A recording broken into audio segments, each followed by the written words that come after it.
साथ कुछ थोड़ा इंट्रोडक्शन हो जाए। मैं इसलिए जुड़ी हूँ कि आप लोगों के को अपनी कुछ बातें बताऊँ। तो मैं 5-7 इयर्स की थी तो मम्मी मेरी डेट कर गई थी। पापा का हेल्प करना चाहिए क्योंकि मैंने देखा मेरे पापा रविवार को भी आराम नहीं करते।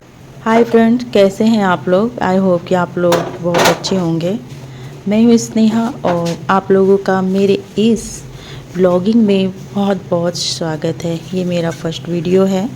तो दोस्तों, मैं आप लोगों के साथ जुड़ी हूँ। तो मैं इसलिए जुड़ी हूँ कि आप लोगों के को अपनी कुछ बातें बताऊँ, तो आप लोगों से कुछ बातें शेयर करूँ। क्योंकि दोस्तों, सपने तो हर कोई देखते हैं, आप भी देखते होंगे। ये वीडियो 2022 का है और मैं उस वक्त पंजाब में रहती थी और अभी फ़िलहाल रांची में रहती हूँ। तो उस टाइम ही ये वीडियो मैंने शूट किया था व्लॉगिंग के लिए और एडिटिंग वगैरह कुछ कर नहीं पाई थी और फिर मैंने ये वीडियो डाला ही नहीं, चैनल बनाया ही नहीं। तो गाइज़, मैं फ़र्स्ट वीडियो ये वाला इसलिए डाल रही हूँ ताकि मेरा आप लोगों के साथ कुछ थोड़ा इंट्रोडक्शन हो जाए। मैं अभी रांची में रहती हूँ, लेकिन ये वीडियो मैं पंजाब में बनाई थी और पंजाब से का ये ब्लॉगिंग वीडियो मैं इसलिए डाल रही हूँ क्योंकि ऐसा होता है कि हर रात ऐसा होता था कि सपने बिनते बिनते सुबह हो जाती थी और फिर पता चलता था कि बस सपने ही बिन रही हूँ, ऐसा कुछ हुआ ही नहीं है। गाइज, लाइफ में अगर आप बिल्कुल ऐसा महसूस करो कि आप कुछ कर ही नहीं सकते, तो एक वक्त जब आ जाता है ना कि आप यार ज़िंदा ही क्यों, तो मैं उस सिचुएशन में चली गई थी। बहुत ज़्यादा मैं डिप्रेशन में चली गई थी क्योंकि ऐसा था कि जब मैं 5-7 इयर्स की थी तो मम्मी मेरी डेट कर गई थी और मेरे जो बड़े भाई थे वो हमें पाल पोस के बड़ा भी किए, लेकिन उनका कुछ मानसिक स्थिति उनका सही नहीं रहा। आगे चलकर लगभग जब मैं 9th क्लास में आई तो फिर सारी जिम्मेदारी घर का मेरे ऊपर आ गया था और फिर कम उम्र में ही शादी हो गया और फिर घर अपना संभालने लगे। मैंने अपने पापा को कभी आराम करते ही नहीं देखा। वो आज भी मेरे पापा प्राइवेट जॉब में काम करते हैं।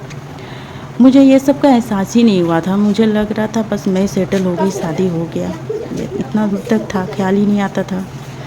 लेकिन एक समय ऐसा आया, धीरे धीरे मैं आगे का पढ़ाई चालू की शादी के बाद और फिर मुझे एक समय ऐसा आया कि मुझे अपने पापा का हेल्प करना चाहिए क्योंकि मैंने देखा मेरे पापा रविवार को भी आराम नहीं करते हैं। मम्मी नहीं थी लेकिन मेरे पापा हर ज़रूरत पूरा करते थे। मेरे बड़ा भाई जो कि आज 22-23 साल से ज़्यादा हो चुका है, उनका मानसिक स्थिति सही नहीं हो पाया पूरी तरह से क्योंकि पूरा संभव इलाज नहीं कर पाए हम लोग। ऐसा स्थिति में ये हुआ कि फिर मैं भी बीमार रहने लगी, बहुत ज़्यादा मैं सोचने भी लगी और मेरे दोनों किडनी में डॉक्टर ने कहा कि भर भर के स्टोन है, जिसके वजह से लीवर में इफ़ेक्ट पड़ने लगा और मैं इन सब की वजह से एकदम डिप्रेशन में चली गई।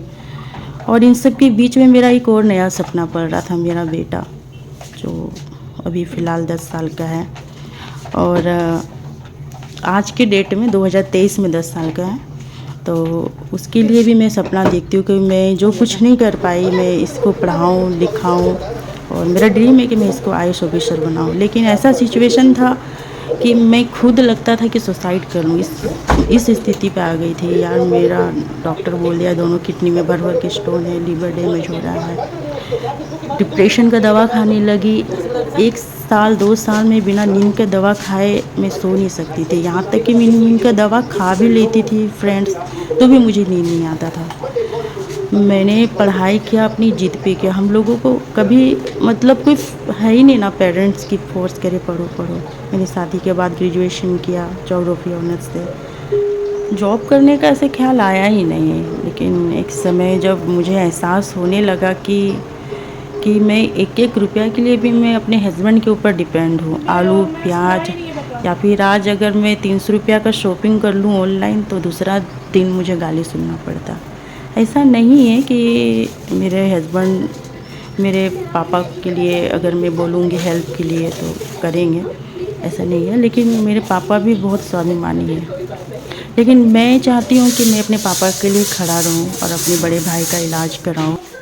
एक वक्त ऐसा लगता था कि पढ़ने लिखने वाला सिर्फ नौकरी लेने के लिए नहीं पढ़ता है, शिक्षित होने के लिए पढ़ता है। लेकिन आज मुझे ऐसा लगता है पढ़ लिख कर शिक्षित भी बनो और नौकरी भी लो। लेकिन मेरी हालत बहुत ज़्यादा बिगड़ चुकी है, मतलब मैं बहुत ज़्यादा डिप्रेशन, 2-3 साल का दवा खाई हूँ डिप्रेशन का। और अब भी मुझे प्रॉब्लम होता है, मैं ज़्यादा स्ट्रेस लेती हूँ तो। लेकिन हाँ, किडनी वाला जो प्रॉब्लम था और लीवर का जो प्रॉब्लम था वो बिल्कुल ठीक हो चुका है। यहाँ पे दमन को लग रहा है मम्मा कुछ फ्रिज से खाने का निकाल के देगी, इसलिए वो बहुत ध्यान से देखा, लेकिन मैं थोड़ा थक गई थी काम। मैं यूट्यूब में आई हूँ अपनी किस्मत आजमाने के लिए। मैं यहाँ पे मेहनत करूँगी, रोज़ व्लॉगिंग वीडियो डालूँगी और साथ ही मैं अपनी लाइफ की आप लोगों को कहानी सुनाऊँगी जो मैंने देखा है अपनी लाइफ में, जो मैंने किया है मेरे आसपास जो भी। तो गाइस, आप लोगों की सपोर्ट के बिना ये नहीं हो सकता है, तो प्लीज़ आप लोग मुझे सपोर्ट करें और अपना अपना ख्याल